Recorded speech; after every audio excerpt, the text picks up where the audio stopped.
Hello दोस्तों, आज की इस कहानी में आपका स्वागत है। रानू बहुत ही खोई खोई सी घर में एक कोने में बैठी थी। न जाने क्यों उसे यह घर बहुत अजनबी सा लगता था। बिजनौर में सब कुछ कितना अपना अपना सा था, सब कुछ जाना पहचाना। कितने मस्त दिन थे। वह आस पड़ोस में घंटों खेलती थी और बड़ी मम्मी कितने प्यार से पकवान बनाती थी।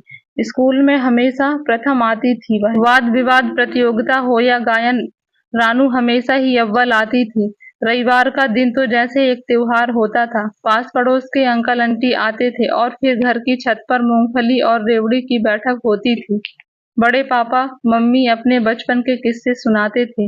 रानू घंटों अपनी सहेलियों के साथ बैठकर उन पलों में सारा बचपन जी लेती थी। पूरा दिन 24 घंटे में ही बटा हुआ था। यहाँ की तरह नहीं कि कुछ पलों में ही खत्म हो जाता है।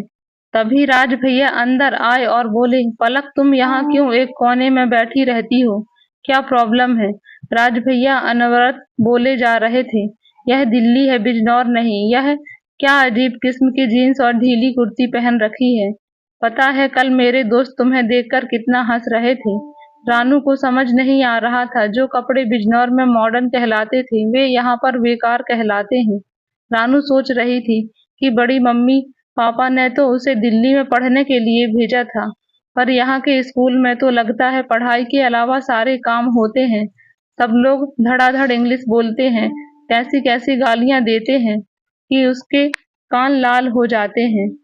वैसे इंग्लिश तो रानू की भी अच्छी थी, पर ना जाने क्यों दिल्ली में उसे बहुत झिझक होती है।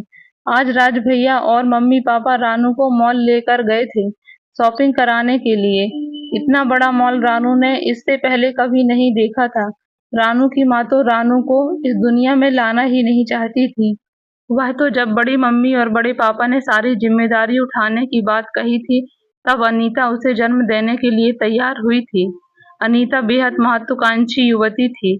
जब उसका बेटा राज 3 वर्ष का ही हुआ था, तब रानू के आने की आहट अनीता को मिली थी। राज की जिम्मेदारी, नौकरी और घर की भागदौड़ में अनीता थककर चूर हो जाती थी। ऐसे में एक नई जिम्मेदारी के लिए वह तैयार नहीं थी।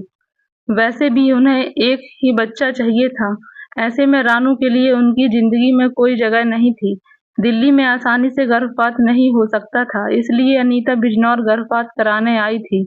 पर अनीता के मम्मी पापा अपने अकेलेपन से ऊब चुके थे। बेटा विदेश चला गया था। अनीता को भी घर परिवार और नौकरी के कारण यहाँ आने की फुर्सत नहीं थी। इसलिए अनीता के मम्मी पापा जानकी जी और कृष्णकांत जी को ऐसा लगा जैसे यह कुदरत की इच्छा हो और यह बच्चा उनके पास आना चाह रहा हो। कितनी मुश्किल से जानकी ने अनीता को मनाया था। पूरे समय वे अनीता के साथ बनी रहती थी ताकि उसे किसी बात की तकलीफ ना हो। रानू के जन्म के 2 माह बाद जानकी रानू को लेकर बिजनौर आ गई थी। अनीता किसी भी कीमत पर रानू की जिम्मेदारी नहीं लेना चाहती थी, इसलिए उसने रानू को अपना दूध भी नहीं पिलाया था। रानू बहुत कोशिश करती थी अपने आप को ढालने की, पर असफल ही रहती थी। नाना नानी का जब भी बिजनौर से फोन आता तो रानू हर बार यही ही बोलती कि उसे दिल्ली में बहुत मजा आ रहा है। रानू अपने नाना नानी को परेशान नहीं करना चाहती थी।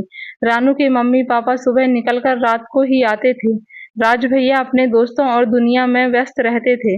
आस पड़ोस के लोग तो ना के बराबर होते थे। यहाँ के बच्चे उसे बेहद अलग लगते थे। जब रानू ने अपनी मम्मी से इस बारे में बात की तो 12 साल की बच्ची का अकेलापन दूर करने के लिए उसकी मम्मी ने उसे समय देने के बजाय विभिन्न प्रकार की हैवी क्लासेस में डाल दिया।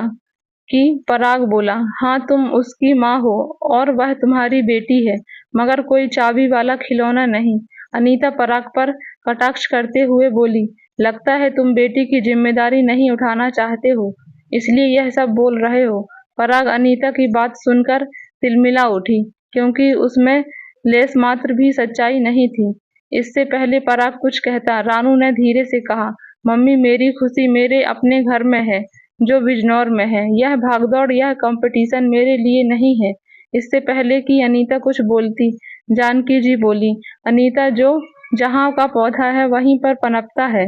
अनीता ने आगे कुछ नहीं कहा और चुपचाप अपने कमरे में चली गई।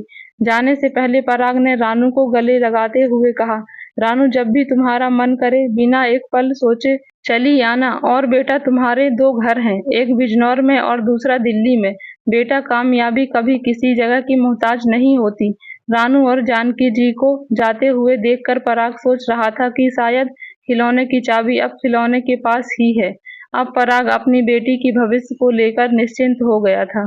तो दोस्तों, इस कहानी से हमें यह सीख मिलती है कि बच्चों के भविष्य की चिंता अपने माँ-बाप से बेहतर कोई नहीं कर सकता।